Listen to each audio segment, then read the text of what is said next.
Puji, jumpa kembali dengan saya, Katarina Alilia Karnia Kuswari, kelas 5E, absen 13. Pada video kali ini, saya ingin menceritakan kisah tentang Daniel. Selamat menyaksikan, Bu. Daniel menjadi tawanan ketika bangsa Israel dikalahkan oleh Raja Nebukadnezar. Di Babel, Daniel terpilih menjadi salah satu pemuda yang cerdas. Daniel bersama dengan Hananya, Misael, dan Azaria terpilih menjadi calon pegawai istana. Mereka harus mengikuti pendidikan di istana selama 3 tahun untuk dididik menjadi orang-orang yang pandai yang mengerti bahasa dan tulisan kerajaan. Selama pendidikan pula, ia mendapatkan makanan dan minum dari raja, tetapi ia malah menolaknya. Ia lebih memilih memakan sayur-sayuran dan meminum air putih. Mengapa? Karena makanan dan minuman raja tersebut sebelumnya telah dipersembahkan kepada berhala. Daniel tidak ingin menajiskan dirinya dengan makanan dan minuman seperti itu.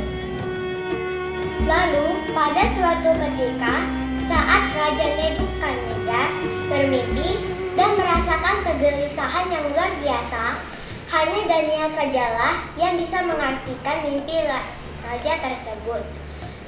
Tuhan memberi Daniel hikmat untuk menafsirkannya. Seperti tafsiran yang diberikan Daniel, demikianlah terjadi.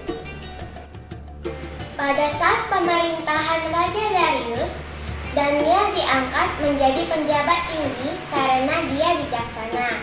Namun, para wakil raja dan para penjabat tinggi lainnya ingin agar raja menjauhi Daniel. Mereka mencari titik kelemahan Daniel dalam bidang pemerintahan, tetapi mereka tidak bisa menemukannya karena Daniel tidak mempunyai kesalahan di dalam bidang itu.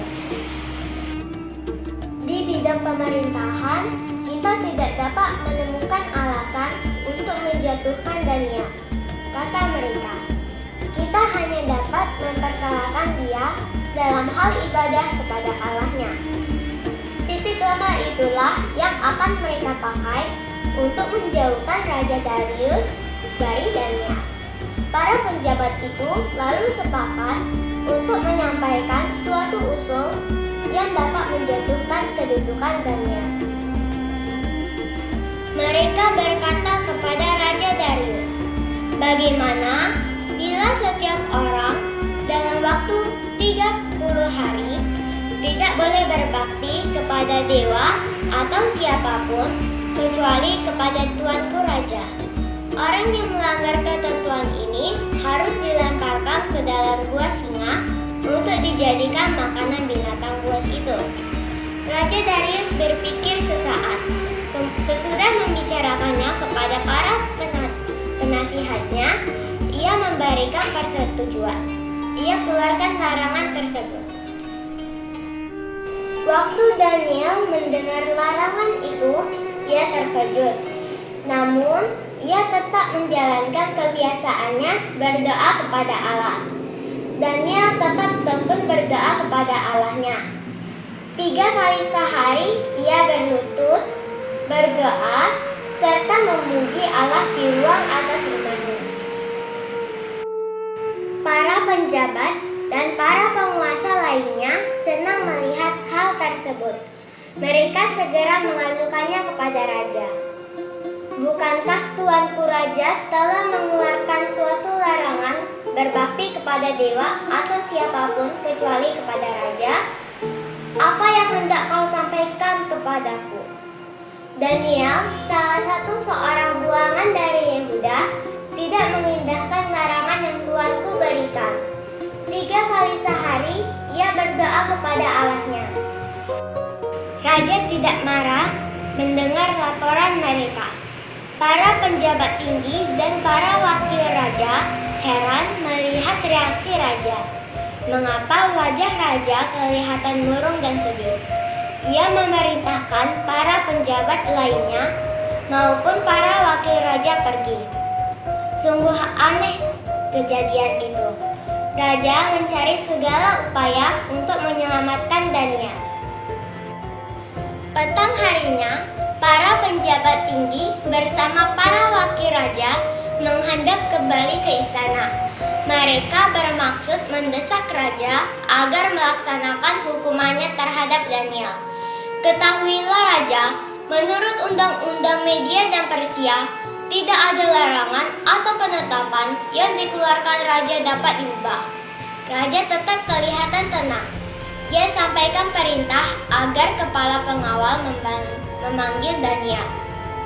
Dan akhirnya Daniel sampai ke istana. Ketetapan raja haruslah dipenuhi Daniel, titah raja. Allahmu yang kau sembah dengan tekun, dialah kiranya yang akan melepaskan engkau. Raja ikut mengantarkan Daniel pergi ke gua singa. Setibanya di depan gua, masuklah Daniel tanpa rasa takut. Kepala pengawal pasukan menutup pintu gua dengan sebuah batu besar. Batu itu dibubuhi cap oleh raja dengan cincin meterainya. Para pembesar lainnya yang hadir juga diberi perintah untuk membubuhkan cap dengan cincin meterai mereka. Dengan isyarat itu dimaksudkan bahwa tidak ada perubahan atas penetapan raja. Selesai upacara, pulanglah raja ke istana. Malam itu, raja tidak dapat tidur. Dia berpuasa semalam-malaman. Pagi-pagi sekali, ketika fajar mulai menyising di ufuk timur tengah, berangkatlah Raja Darius dengan buru-buru ke gua singa. Daniel, hamba Allah yang hidup, kata raja. Sanggupkah Allahmu melepaskan engkau dari singa-singa di gua ini? Ya raja, hamba masih hidup, terdengar suara dari dalam gua. Raja keheranan. Apa yang didengarnya? Benarkah ada suara dari dalam gua? Benarkah itu suara Daniel? Darius sama sekali tidak percaya. Daniel, hamba Allah yang hidup, masih hidupkah engkau? Ya raja, sahut Daniel dari dalam gua. Allah telah mengutus malaikatnya untuk mengatupkan mulut-mulut singa itu. Singa-singa ini tidak mengapa-ngapakan hamba, sebab hamba tidak bersalah di hadapan Allah. Demikianlah pula terhadap tuanku raja. Hamba tidak melakukan kejahatan. Raja Darius segera memanggil penjaga agar segera membebaskan Daniel. Daniel ditarik keluar dari pintu oleh penjaga. Ia langsung menghadap dan bersujud di depan raja. Kau tidak luka, Daniel? Tanya raja. Hamba tidak luka sama sekali, Sri Baginda, kata Daniel. Hamba percaya kepada Allah yang hidup. Raja segera memanggil orang-orang yang mengusahakan Daniel dimasukkan ke dalam gua singa. Mereka menghadap Raja Darius. Mereka sama sekali tidak menduga bahwa mereka akan dimasukkan ke dalam gua singa itu. Semua binatang buas itu sudah kelaparan. Mereka hancurkan semua orang yang dimasukkan ke dalam gua itu. Kemudian Raja Darius mengirim surat kepada semua jajahannya. Surat itu berbunyi, bertambah kiranya kesejahteraanmu. Bersama ini, kuberikan perintah bahwa di seluruh kerajaan yang kukuasai, orang harus takut dan gentar kepada Allahnya Daniel, sebab dialah Allah yang hidup, yang kekal untuk selama-lamanya. Pemerintahannya tidak akan binasa dan kekuasaannya tidak akan berakhir. Dia melepaskan dan menolong dan mengadakan tanda mujizat di langit dan di bumi. Dia yang telah melepaskan Daniel dari cengkraman singa-singa. Daniel kini mempunyai kedudukan yang baik di zaman Darius maupun di zaman pemerintahan Koresi, Raja Persia.